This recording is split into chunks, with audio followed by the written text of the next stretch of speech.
দিৱানাৰ সাথিয়াৰ গোপীবহু ওৰফে আমাৰ সকলো প্ৰিয় জনপ্ৰিয় অভিনেত্ৰী দেৱলীনা ভট্টাচাৰ্যৰ সুখৰ খবৰটো বাৰু আপোনালোকে পালেনে?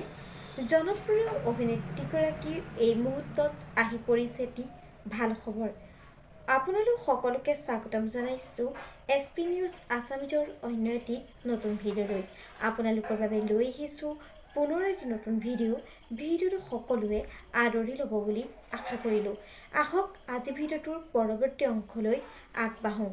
হয়, অসমৰ জনপ্ৰিয় অভিনেত্ৰী দেৱলীনা ভট্টাচাৰ্য ওৰফে গোপীবহুৰ আছে এটি সুখৰ খবৰ।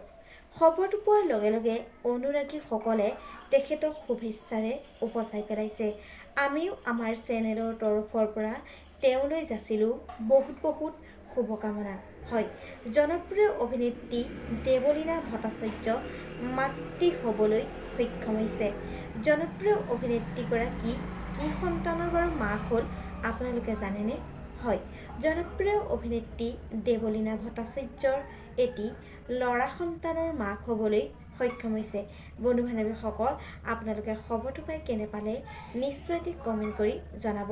আজিলৈ ভিডিঅ'টো আছিল ইমানখিনিয়ে। আশা কৰিলোঁ আপোনালোকে ভিডিঅ'টো চাই ভাল পালে। তেন্তে ভিডিঅ'টোত এটা লাইক কৰিব, কমেণ্ট কৰিব, শ্বেয়াৰ কৰিব, লগতে চেনেলটো ছাবস্ক্ৰাইব কৰি কাষতে থকা বেল আইকনটো প্ৰেছ কৰি অল কৰি দিবলৈ নেপাহৰিব। ধন্যবাদ।